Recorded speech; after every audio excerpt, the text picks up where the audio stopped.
My name is Amanda Bowles-Stevens, your District United Methodist Women's Vice President. It is my pleasure to be your host for this special presentation. Our scripture this year is taken from Zechariah 7:9-10, from the Common English Bible. The Lord of heavenly forces proclaims, "Make just and faithful decisions. Show kindness and compassion to each other. Don't oppress the widow, the orphan, the stranger, and the poor. Don't plan evil against each other." What does the Lord require of you? What does the Lord require of you? Justice, kindness, walk humbly with your God.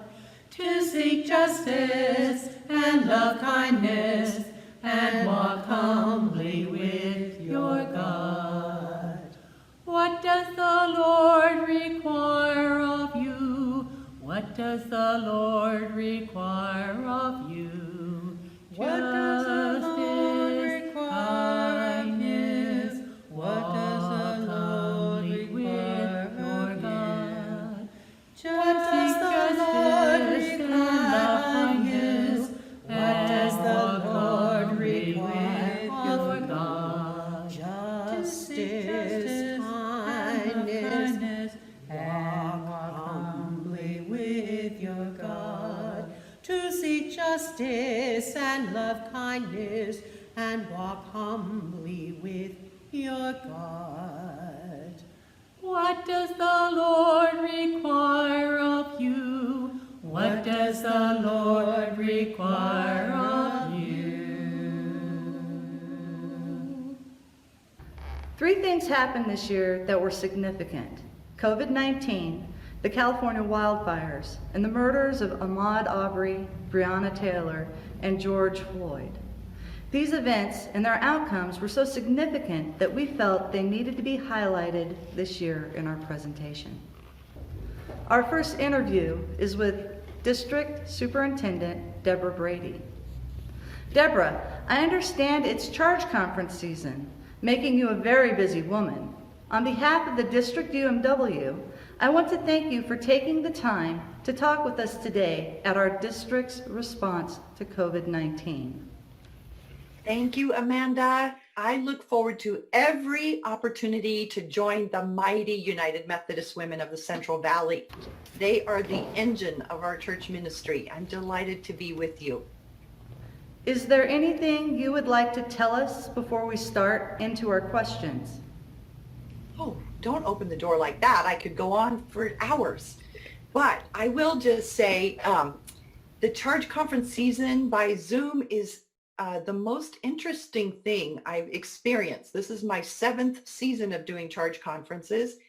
And some of you who are members of your church council will know that we are proceeding in a slightly different way by Zoom, and we are answering 5 questions that the bishop has sent out to convene as an old-fashioned Wesleyan house meeting.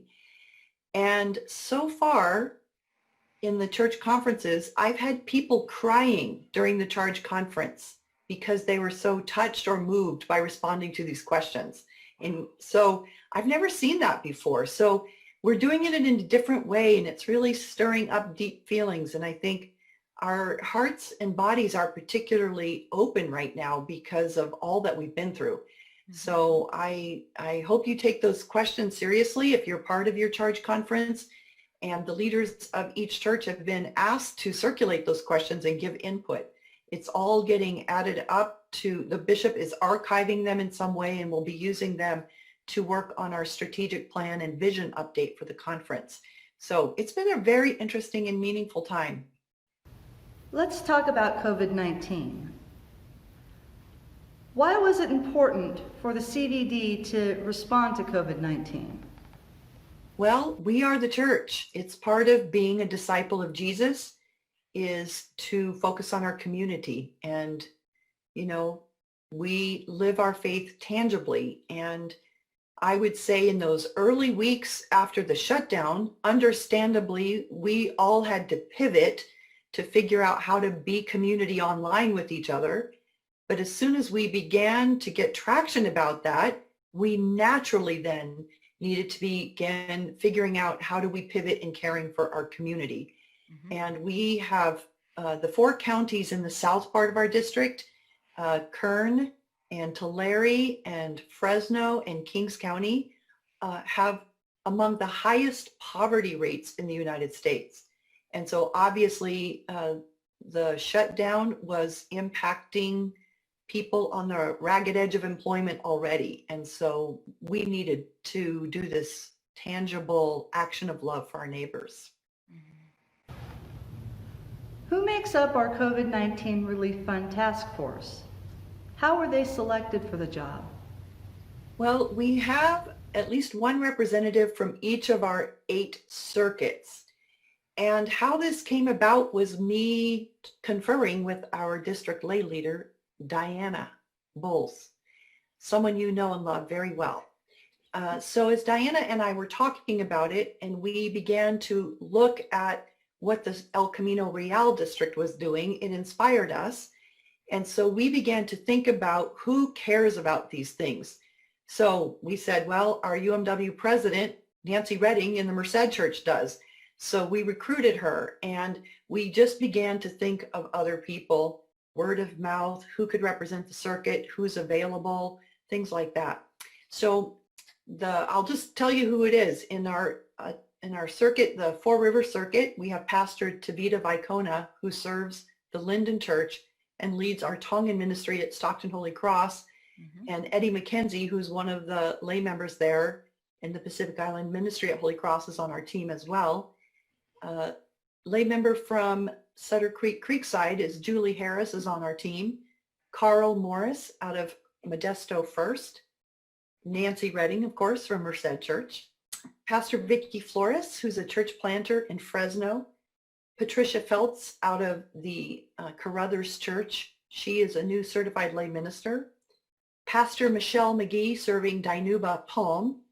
And layperson Sean Collins coming out of the Wesley Church in Bakersfield. And then in addition, Diana is on the team and she serves as our secretary. I'm there. And then of course, Amanda, you're our administrator. And your name came up as we were thinking about people who care about this. And I think your mom may have mentioned your name, but it was really Nancy who said, you know, we have to get Amanda on this team. She's very passionate about this. And then we pulled in Sonja Edd-Bennet, who's the director of our disaster response ministry on our conference staff. And she has attended most of our meetings and been very helpful as a technical resource. How are individuals or families identified for this program? We have written to the pastors, and each of the people on our team is in charge of contacting the pastors in the churches in their circuit. And so we did a survey of them initially just to get an idea of the possible scale of the need. And we asked the pastors and their leadership team to identify families in the orbit of their congregation. Certainly they might be members of the church, but they also might be people that aren't members, maybe don't even attend, but that you've built a relationship through some kind of outreach ministry like a clothes closet or food bank or something like that. And so pastors are the ones, and the team they put together, to identify and vet the families who are in need. And then the pastors fill out an application and send it in to us. How is the program funded, and how can we donate? Well, there's been about 3 different sources. The El Camino Real district got a grant from the United Methodist Committee on Relief, UMCOR, and when we found out that they were only going to give 1 grant per conference, they split their grant in half and gave it to us. So we got half of that. I think it was a $25,000 grant. So we got half of that. And then we've had individuals donating. I made a donation. My husband and I decided to give our stimulus check to this, and many other people did the same. And then quite a few of our churches have taken special offerings. And I just want to give them a shout out. We've received donations from Reedley, the Reedley Church, Reedley First, Hanford First, Escalon, Patterson Federated, UMC of Merced, Livingston, Clovis Memorial, Corcoran, and Turlock First. So they have contributed. And then just a number of individuals have heard about this and made donations. So the two main ways is an individual or church can send a check to the conference treasurer's office at the normal address in West Sacramento and put Central Valley COVID Relief Fund on it. Or you can go to our website, and I am going to share my screen, and this will give me an opportunity to tell you about our district webpage and show you how to get there. So here we go. I'm going to share my screen here. Let's see if this will work. So this is the conference website. It should look familiar to all active United Methodist women. And you'll notice up here in the top menu bar, we have a tab for districts. And if you pull that down, you'll see that we can open up the Central Valley District right here. And that takes you to our district page. You look at the top of our webpage, you see along this black banner at the top, donate to COVID Relief Fund. So you can put this on a credit card or PayPal. And when you open this up, you just fill out your name and address. You talk about whether you're donating as a church or an individual. You tell the system that you're not a robot. When you click to the next page, it gets your payment information, and then it automatically sends you a donation receipt. So that's the main way that individuals and churches have been donating, is from our district webpage. What is currently happening with the task force? We have been busy. We were meeting weekly for a while, and now we meet once a month. And I'm happy to say that we have given grants impacting 209 people so far. We have distributed $21,500. And we give grants in $200, $300, or $400 at a time. We have made exceptions when pastors explain to us some unusual circumstance, but we give cash. We send the check to the pastor and the church deposit that money, convert it to cash, and then they're responsible to distribute the cash. And the reason why we went through a lot of consideration and talking to people about how to do this, whether we should do gift cards or checks or whatever, but we decided that for the target population, just giving people cash and trusting that they will use it to feed their family, buy groceries, pay their utility bill, help with their rent, transportation, buying medicine, all of those kinds of things that just help them survive. So if the person is alone, we do $200 grants. If it's a couple, $300. If it's a family of 3 or more, $400. Most of our grants have been for $400. And I'm both happy and sad to say that we have $6,100 worth of grants pending, and we've now spent all of our money. And so we are waiting for new donations, and some churches have said that they're still going to take an offering and send it in. And so I invite the United Methodist Women to help us spread the word in your churches. So we have families identified by pastors and churches in our district and have sent in applications, $6,000, 100. I would really love to get that raised by Thanksgiving, by the end of November. Yeah. What are your plans for the task force? I understand that there is something exciting on the horizon for them. Yes, as we've worked together, I realized that this was exactly the kind of team that I had been dreaming of and praying for some years now. As we have been organized in circuits for 11 years now, it has mostly functioned as a support and mission strategy organization for clergy. But for some years now, we've wanted to involve all of our lay leadership to understand that we work together as a circuit for the mission strategy. And so we wanted to create some different leadership teams where there would be a representative from each circuit. So for example, we want to get a team of lay leaders from churches, one that would be a circuit lay leader to work with Diana, so that we would have a lay leadership team that would work then with Michelle Pope as our conference lay leader.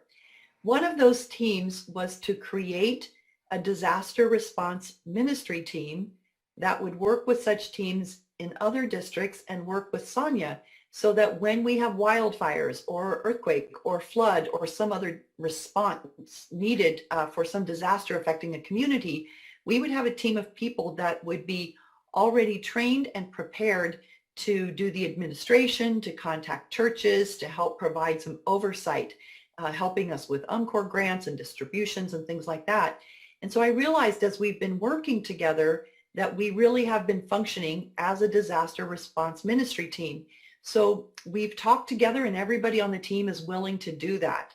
And what we'd like to do is have the 3 clergy on the team be the clergy support and then recruit a layperson from each of those circuits. We do have one from the circuit one already. Eddie can do that. But we'd like to recruit a layperson in Fresno and also in the Visalia circuit so that those pastors can be the support mechanism. So I'm very excited, and we'll get training from Sonja and really be able to support the district and all the churches in our district, responding with love and care and oversight when we need to respond to some sort of disaster. Is there anything else you would like to add? You know, I feel so grateful for the connectional work, and I feel so grateful for the people who've been working hard to respond to their neighbors. And I feel so grateful that we are getting this way to practice being church in a new way. The pandemic has been terrible, but in this crisis, it's forced us to take some steps that we've needed to take for some time, I think, to be an effective, nimble, adaptive, entrepreneurial church for our future and our future mission field. So this has been just such a fantastic opportunity for us to practice and build skills. And I am so grateful for the generosity, sacrificial generosity of our churches and individuals who, you know, created this fund. So thank you. District Superintendent Debra Brady, thank you very much for your time today, and bless you. Towards the end of this summer, the entire west coast of the United States of America was hit with one fire after another. Every district in our conference was affected. Many of our members in the mountains were evacuated from their homes. Landmark sites were reduced to ash, and in the valley, people experienced respiratory stress due to the constant smoke exposure. Here to talk with us more about the wildfire situation is Sonja Edd-Bennet, Director of the CNUMC Disaster Response Ministry. Welcome, Sonja. Hi, Amanda, and everyone. Is there anything you would like us to know before we get started? No, we're just doing really well and glad to see that the fires are winding up and praying for fire-free season the rest of the year. Yes, let's get started with our questions. What is the first thing you do when disaster happens in our conference? Well, the first thing that I would want anyone that is near a fire to do is to take care of themselves first. The first thing that we do at the conference office is to get in touch with the conference, with the district superintendent, to just let them know, to make them aware that something's happening within their district.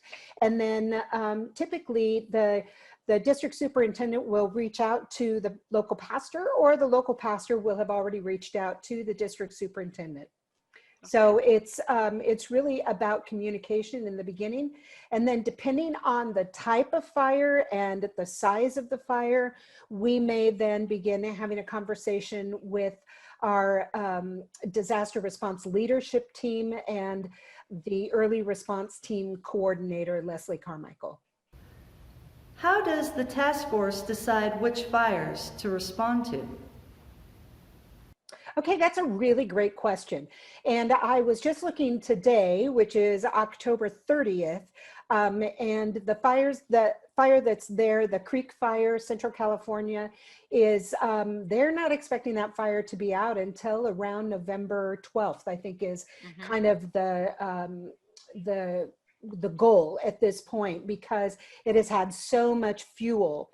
But most of the people, a majority of the people, I believe, are back in their homes at this point, that have been evacuated. I know that the Oakhurst pastor and his wife are back.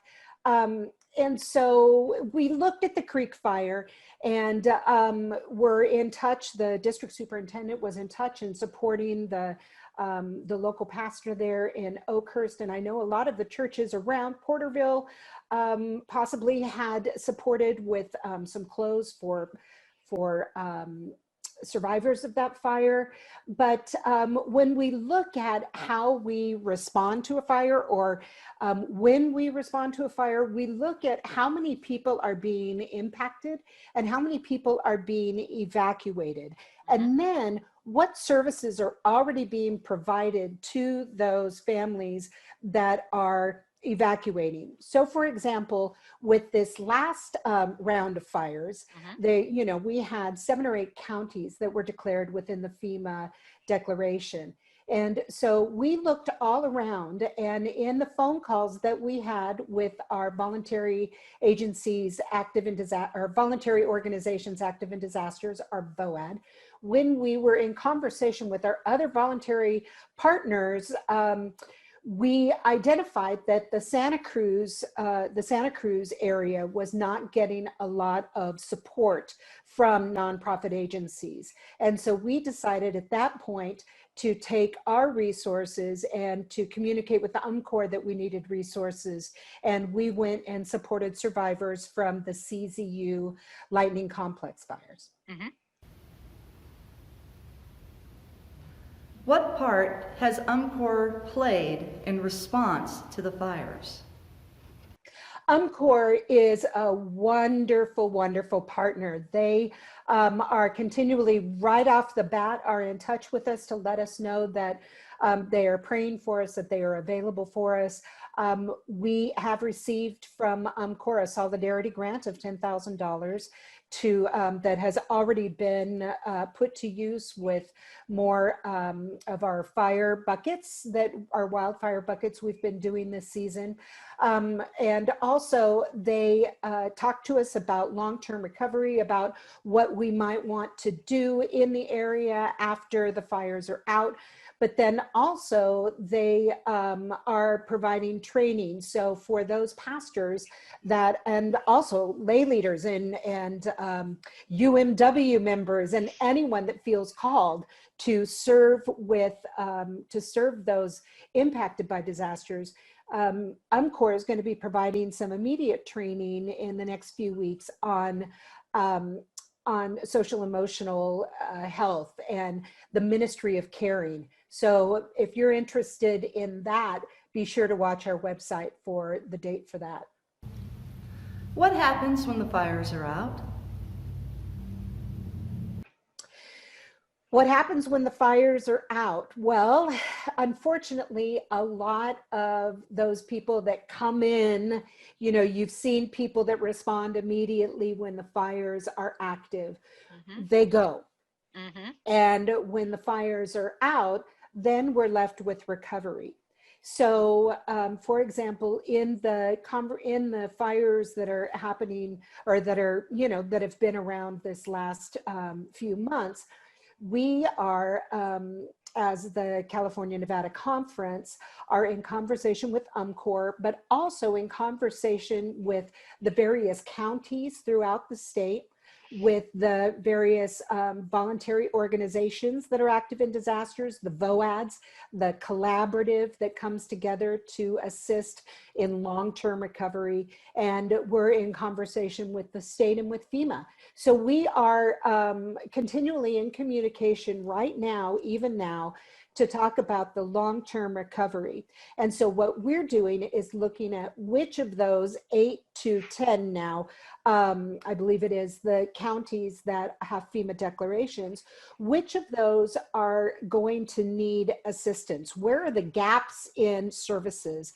And where can we come in and help with possibly disaster case management, that could last a couple of years to help survivors go from this point of disaster to full recovery, to their new normal, and to a place that is safe and secure and sanitary. So we look at the long-term recovery and how we can assist with that. What are the goals that the current team is working towards for the next fire season? This is a great question, and this is where really, if you've not had an opportunity to be involved thus far in disaster response, we are working toward building our capacity. And what that means is that we are looking to have as many people within our conference trained and ready themselves, prepared themselves to respond and react to a disaster in their area, in their home, around their neighborhood. So we're looking for individuals to be prepared. We're looking for churches to be prepared to respond, to react. And then we're also looking for the congregations and circuits and the agencies and the organizations within those congregations to be prepared to know how they want to respond should disaster strike. What role will the congregation, will the UMW, will the Men's Fellowship, what role will they play in responding to a disaster? The next thing that we're looking to do is to build our supply of resources such as the wildfire buckets that we have been providing to survivors this season. We also have storage places throughout the conference for these wildfire buckets, for hygiene kits. No longer are we asking for them to be sent to Salt Lake City. We're asking for them to stay within the conference, and UMCOR understands that because we have such a high rate of disaster here in California. And then also the school kits.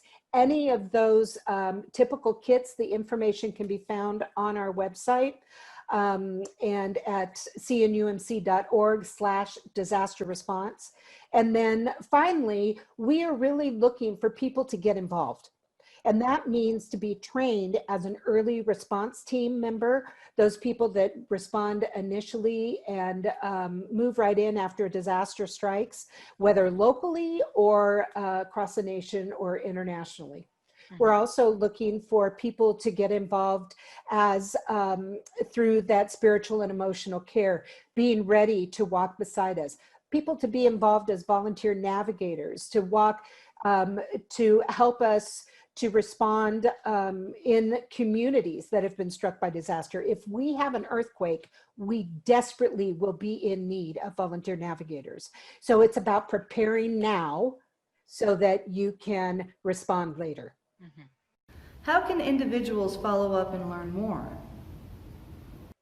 Well, great question. Again, thank you so much. You can go onto our disaster response website, cnumc.org/disaster response, or you can email disaster@calnevumc.org, disaster@calnevumc.org, or you can send a note to me or to, we have an AmeriCorps member as well, and his name is William E. at calnevumc.org. Okay.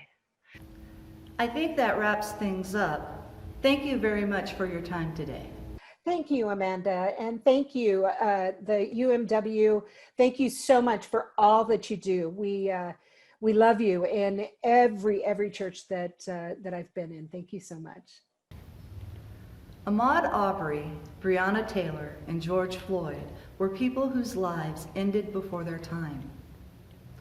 They had hopes and dreams of a bright future, but because of a disease that has plagued us, the United States, for 366 years, they were treated as $40 to $50 throwaway items.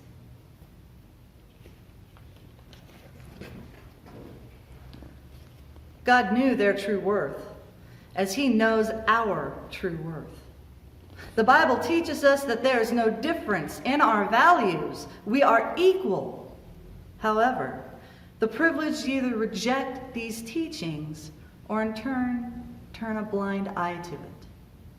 Our last interview is with Joanne Lawson. Welcome, Joanne. Well, thank you, Amanda. I'll tell you just a little bit about who I am. Please do. I'm one of 9 children. My parents had 9 children. And my parents migrated to California from Jackson, Mississippi when I was 6 months old. So they were traveling across the United States in the migration, what was called the Great Migration. They waited until my dad's older brother purchased a house big enough that both families could share. So that house was purchased in West Oakland for just very minimal dollars. And I say that only because I just learned that it's on the market now for $1 million. Oh, wow. And it's just a 2-story Victorian. Nothing special about it at all. Very small yard in the front and the back, but there is an in-law building in the back. But I was just amazed to learn that. Now, I grew up with 4 brothers and 4 sisters. And our father worked at the Naval Supply Center in Alameda. And of course, my mom was home. She was a homemaker. I grew up in West Oakland on a street that was populated by a very diverse community. There were Asians and Greeks and Filipinos and Chinese. Both grocery stores were owned by Chinese. Mm-hmm. I went to a predominantly Black junior high school and high school. I graduated from the Clyman's High School, the school of champions. So my community was very small. I don't remember getting downtown Oakland until I was in my later teen years and maybe even in my 20s. So I was almost sequestered from what was happening in our country with race relations and the level of violence that was permeating Black communities, especially in the South. Mm-hmm. By God's grace, I wasn't exposed to it. But in a sense, it was too, it kind of kept me ignorant of some of what was happening. But my awakening came when I was 12 years old with the murder of Emmett Till. Mm-hmm. When I began to learn about it and then to finally see the picture of him in his casket that his mother insisted remain open, I came awake to racism in this country. But in March of this year, I saw for the first time Jim Crow in all of its glory. I serve on the National United Methodist Women's Racial Justice Charter Support Team. And as a part of our training, we went to Montgomery, Alabama, and surrounding states, and got a chance to see up close and personal racism at its very worst. And since that time, although God has been leading me throughout my youth and adulthood and into my senior years, I know his hand has been on me because of how my journey has taken place. Mm-hmm. So when I see the murder of Breonna Taylor and George Floyd and so many nameless others, Now, I'm almost propelled into doing something besides moaning about it or crying about it or praying about it. Like Joanne Lewis said, when you see something wrong, you do something. Amen. And as our motto with United Methodist Women says, putting faith, hope, and love into action. And that's what I'm doing now, serving on that committee, and I'm working with our church in several different ways. I'm working with the annual conference, also on the Advocacy and Justice Task Force. Anything that I can do with words or with my skills or the talents that God has given me will be done. All one needs to do is ask me or tell me, because I think that's what we're here for. We're not only here for ourselves, we're here for others. Yeah. Unless we care and reach out about others' situations, our situations are not going to survive. This country cannot continue its current pathway in this administration. It's just so destructive. So I'm happy to have this opportunity. I hope I haven't taken up the 10 minutes. No, you haven't. No, you haven't. I'm happy to have this opportunity to respond to any questions that the Central Valley District has asked for. We were given guidance from our good friend Michelle Pope. The first question is, how is the Black Lives Matter movement the same or different from the civil rights movement? I've given some thought to that, Amanda. As you know, my husband and my brother-in-law were both very much involved in the civil rights movement. And because of my relationship with them, I've learned a great deal about what happened in that movement. The civil rights movement was more of a reaction to slavery. It was a response to slavery, because Black people were slaves at that time. Some were able to run away and make a life for themselves, but many, if not most, stood and fought slavery and discrimination.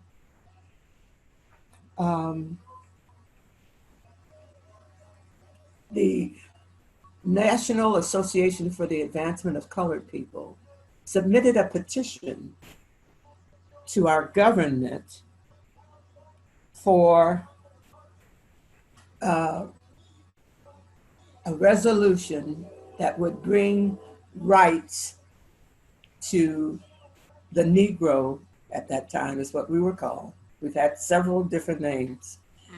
The Negro slave. The civil rights movement was it was pro-democracy.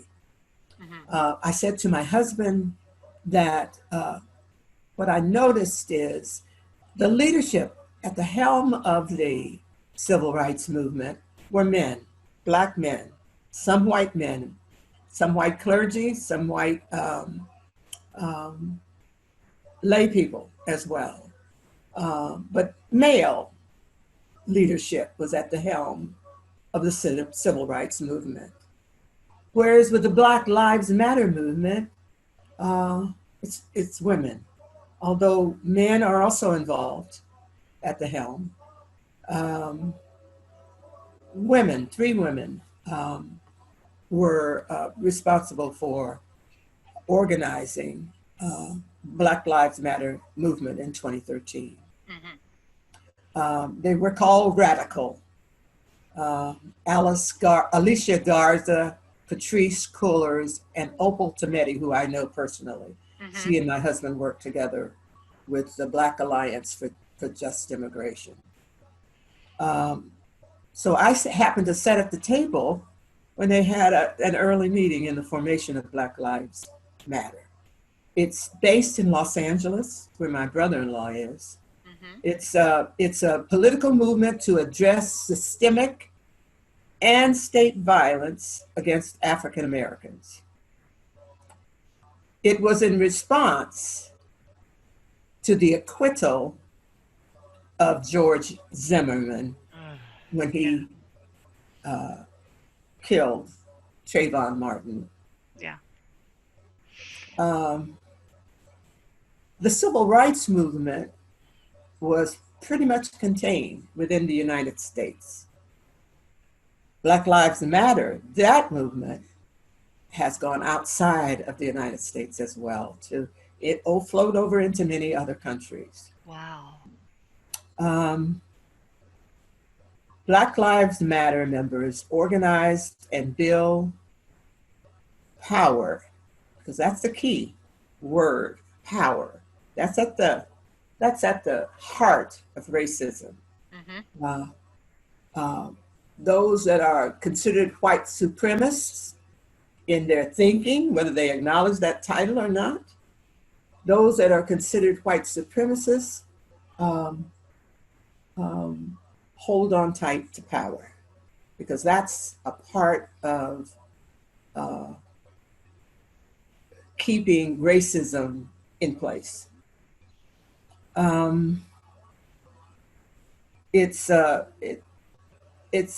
Black Lives Matter is a political intervention, is what some people say, in a world where Black lives are systematically and intentionally targeted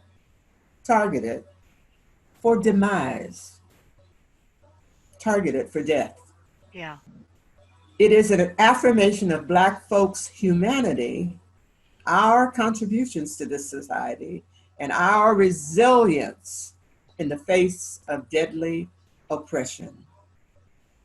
You'll notice what happened when Barack Obama was elected as president. There was, prior to his election, although the Ku Klux Klan was alive and well and in many places, Mm-hmm. that mindset wasn't as prevalent as it is today. Right. There's a certain amount of boldness now with those who are white supremacist minded, or white supremacists, or the Proud Boys. There's so many names.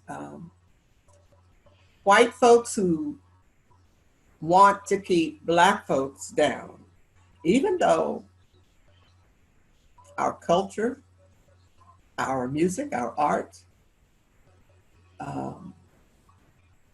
the gifts that God has given us are usable. Mm-hmm. We aren't. There is, I think that this year I have seen, for the first time in my life, more hope in terms of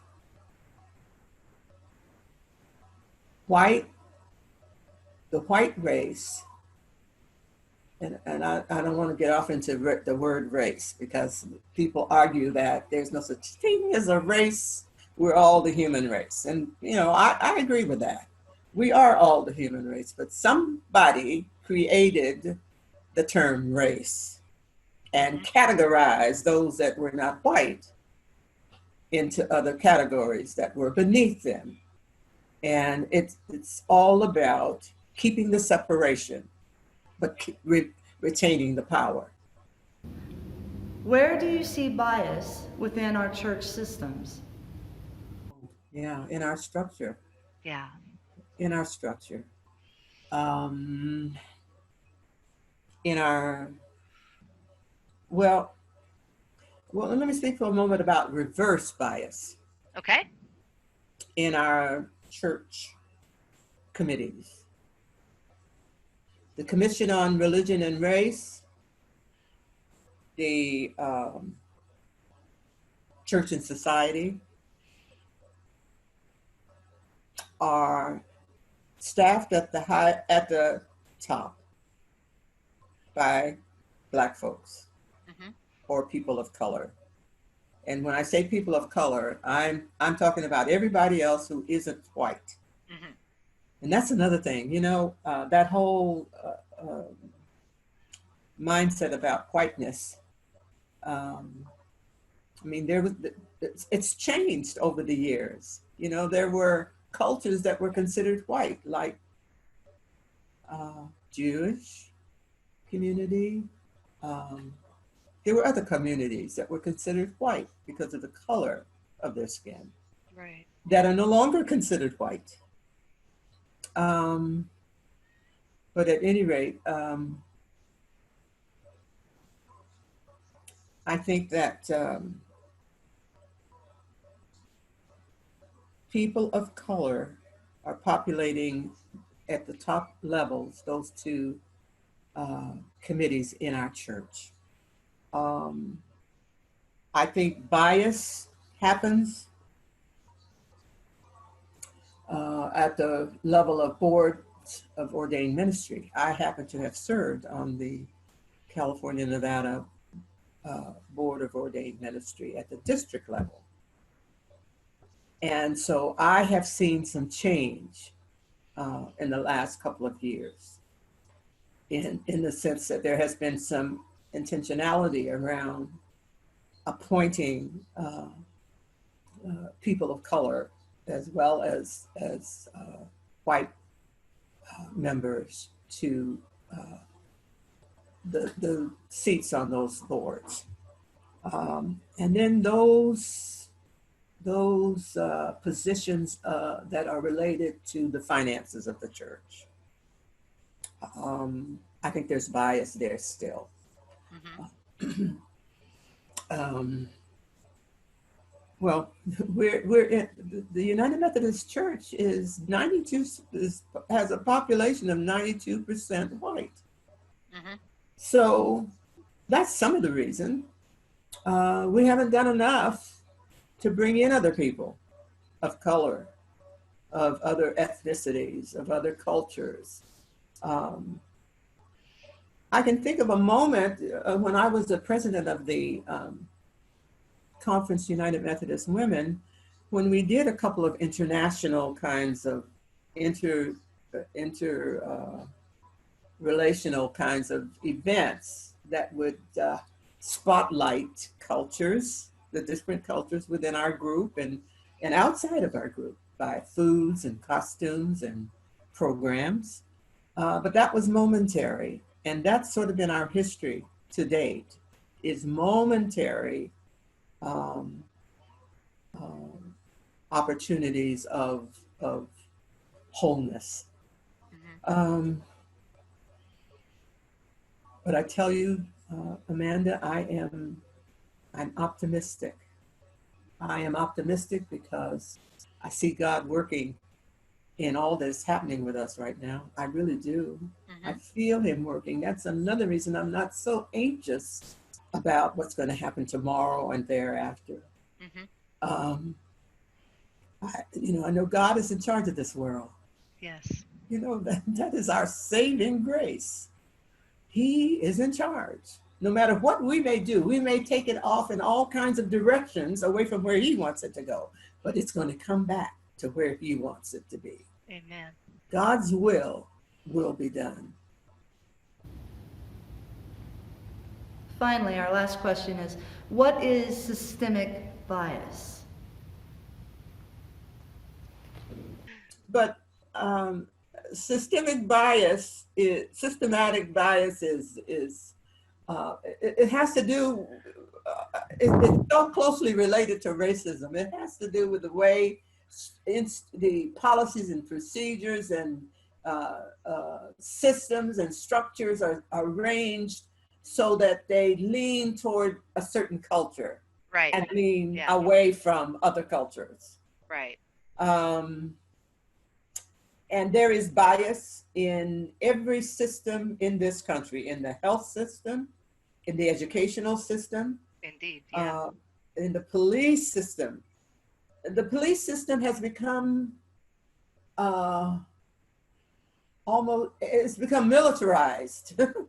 I serve on the Advocacy and Justice Task Force for the conference. Mm-hmm. And I was appointed to serve on a task force on criminalization of children and youth. And within that group, I learned so much about the prison industry. And it's a perpetuation of the slave system, Mm-hmm. Amanda. People are arrested for nothing. Black people, brown people are arrested for little of nothing and put in prison and left for years. And it's all about the dollar. It's all about the money. But there is a flip side that this country does not look at. And that is the amount of money lost in this country because of racism. Amen. Billions of dollars lost, wasted, burned up, may as well say, because of racism. So there's more to this whole power scheme thing. There's another side to it that our country needs to look at and do something about. There will be no going back to Africa or China or Philippines or any other country. This is our country, as much as it can be. As much as it can be. And we need to turn around our attitudes about our Native American sisters and brothers. Amen. We are so wrong. We are so wrong in this country. We need to decolonize in this country throughout all systems that exist. All systems, so that there's equity across the board. All of us need to be treated the same. All of us need to have equal chance at every facet of life in this country. And it's not so. It's not so. And unless I'm hopeful. I'm hopeful. We got a chance to turn things around, I believe. Now, I don't know that I'll ever see a time when there is no racism. I'm already 77 years old. So I may not see it in my lifetime, but we're headed there. I guarantee you, we're headed there because it's God's will. Thank you very much, Joanne, for taking some time out of your day and helping me with this interview. God bless you and your family.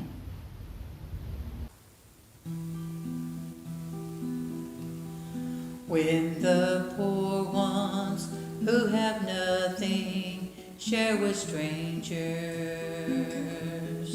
when the thirsty water give unto us all, when the crippled in their weakness strengthen others, then we know that God still goes that road with us. Then we know that God still goes that road with us. When at last all those who suffer find their comfort, when they hope though even hope seems hopelessness, when we love though hate at times seems all around us, then we know that God still goes that road with us. Then we know that God still goes that road with us. When our joy fills up our cup to overflowing, when our lips can speak no other words than truth, when we know that love for simple things is better, then we know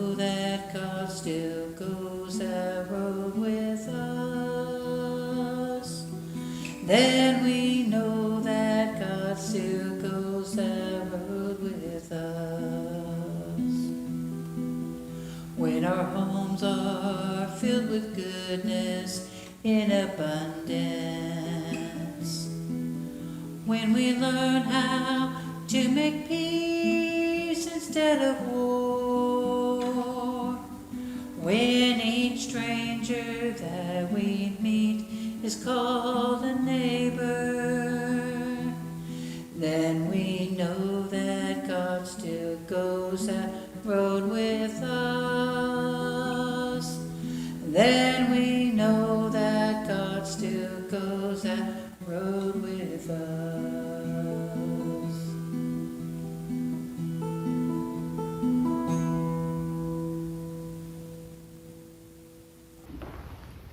I hope you enjoyed our 3 interviews today. I hope they were informative and that you brought something away from our conversations. Happy celebration.